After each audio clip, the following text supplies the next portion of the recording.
Ahora te quería preguntar por tu obra. De repente pasaste en un momento del papel a la pantalla, Sí. de escritor a director, digamos, hacer un documental. ¿Qué te llevó Director a...? y guionista, que nunca lo había hecho esto. Pero ¿qué pasa? Yo siglo XIX hice La ciudad de los geómetras. La gente ya estaba muerta, era todo interpretativo de la documentación. Pero ya cuando intento hacer Masones en dictadura, el libro, me encuentro que hay gente viva. Entonces la voy a entrevistar para que me cuente y reinterpretar la documentación, y que me cuente la historia de su versión. Y claro, y ahí me doy cuenta que sería un desperdicio histórico, que estas personas no presten testimonio audiovisual de su experiencia, porque ya el libro era inédito. Describe la actividad de los masones dentro de una dictadura, dentro del ambiente, no eran parte de la dictadura, pero dentro de una ciudad bajo dictadura. Ya era inédito el libro. Entonces, digo, un testimonio de masones que hayan vivido este tiempo también sería inédito. Y es así como surgió Masones en dictadura, nacionalistas versus liberales, que es el título completo del documental.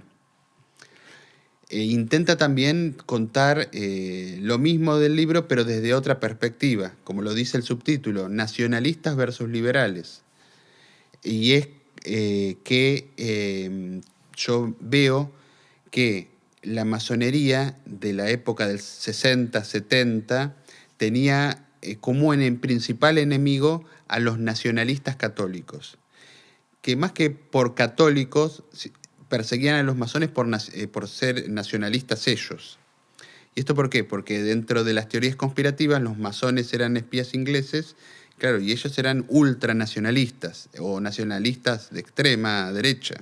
Entonces que tenían que combatir estas fuerzas, estos agentes secretos que mandaba Inglaterra. Eso es más o menos la principal detonante del combate nacionalista contra la masonería. Creer que son agentes secretos de Inglaterra. Pero también recordar lo que yo te digo de que había otra facción de los militares que eran liberales y permitían esta actividad semi, semi encubierta de la masonería que se reúne en lugares quizás no tan públicos, y era porque había cierta comprensión de lo que hacían. Porque seguramente dentro de las instrucciones que recibían, ya digo, en la academia militar, se sabía o se decía que ya San Martín era masón. Entonces, si era masón San Martín, no era tan malo como para perseguir a la masonería. Entonces, muchos militares a lo largo del siglo XX ingresaban a la masonería. Yo creo que de ahí también viene no solo la parte ideológica que concuerdan los masones y la dictadura semiliberal, sino que había muchos militares de bajo rango en las dictaduras del siglo XX. Y te quería preguntar por cómo fue la experiencia. Digo, por escribir un libro por ahí, me imagino es un proceso más bien solitario, a pesar de que podés entrevistarte con gente, recurrir a documentos, pero lo escribís en tu soledad, en el silencio, no sé, con música. Ahora, el proceso de hacer un documental, ¿cómo fue para vos eso? Bueno, fue algo nuevo porque, claro, yo era director y guionista. Bueno, hacer la parte literaria de hacer un libro parece relacionada a hacer un guión, pero no, es algo complejo. Eh, y lo primero que hice es hacer las entrevistas, porque hay que decir algo, que esto se filmó en pandemia, 2020-2021. Y yo y era gente que tenía que entrevistar muy mayor. Y yo tenía miedo realmente que se muriera, porque se estaban muriendo mucha gente mayor y las personas que entrevistaba yo tenían todos 85 años y me recibían en su casa, todos con barbijo y todo. Era un tema. Entonces digo, yo no puedo demorarme en 6 meses en escribir un guión y después hacerle la entrevista. Tengo que hacer la entrevista lo antes posible. No se murió nadie. Estamos 5 años después, no se murió nadie. Pero sí, ese factor de esta gente mayor le puede pasar algo y se pierde el testimonio. Quedan muy pocos con vida, masones que vivieron la década del 70. Dije, tengo que entrevistarlos y luego hago el guión.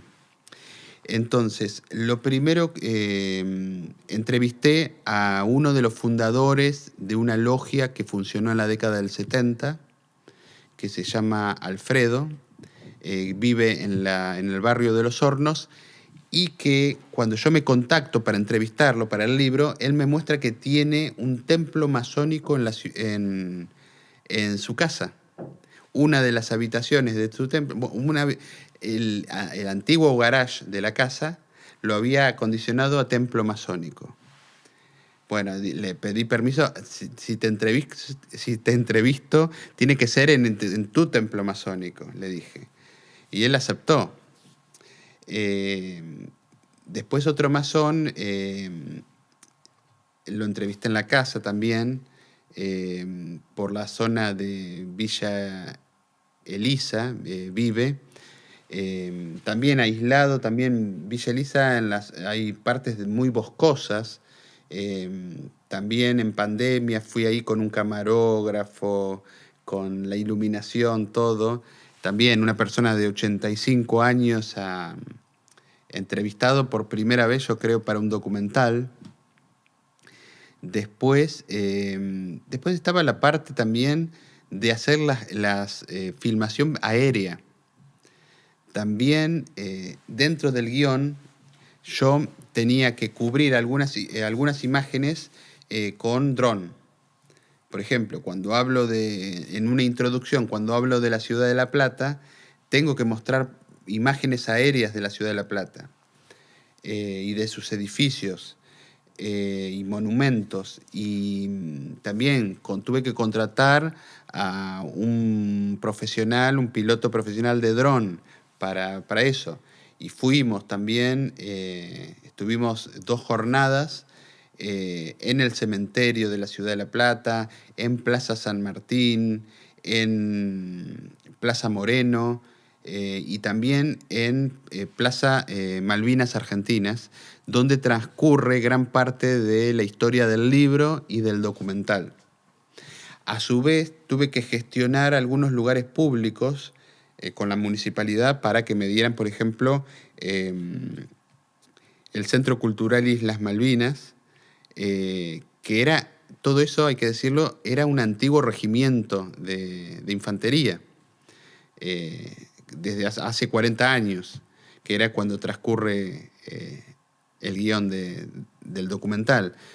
Hice la gestión yo solo. Yo era también productor, guionista, director, era todo. Hasta hice algunas cosas de micrófonos. Lo hice. Bueno, y la edición también era muy complicada, pero luego voy a la edición, que estuve casi un año de edición. Bueno, pero también yo quería, tengo el testimonio inédito de masones. Nunca vas a ver masones hablando de las actividades de una logia masónica como en este documental.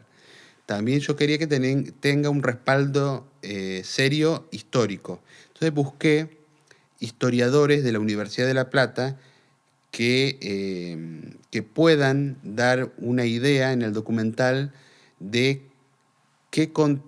contexto histórico, pero también del contexto ideológico que se manejaba en ese momento, por ejemplo, por parte de los nacionalistas católicos.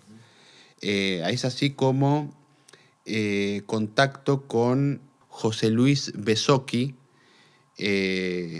o José Luis Carnaghi, que se especializaron, 2 historiadores que se especializaron en la época de la última dictadura y precisamente en la derecha de aquel momento, la ideología de derecha, nacionalista, pero también liberal de derecha. incluso la derecha peronista. Y ellos dan un marco de lo que ocurría. También es el primer documental que va a hablar de un atentado que hubo en la ciudad de La Plata en 1970. Eso Besoki se encarga de recordar eso, porque no estaba involucrado la masonería, pero sí se creía por parte de los que atentaron el local de que los masones funcionaban ahí, por eso pusieron una bomba. Y por eso es traído por Besoki en el documental.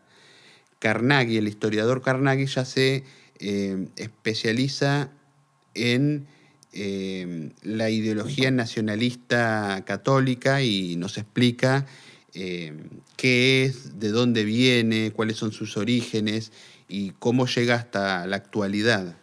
Y después el historiador Troisi Melean, otro historiador local, ya nos habla sobre la ciudad de La Plata en sí. Ciudad de La Plata, siglo XX o segunda mitad del siglo XX, y cómo se relacionaban las entidades, clubes y agrupaciones de personas con el régimen militar. Y uno, teniendo a la masonería como si fuera un club, hace esa comparación de que, al igual que el club gimnasia, el club estudiantes, un club como con estas características, también se tenían que relacionar con las autoridades militares de la época, si no desaparecían.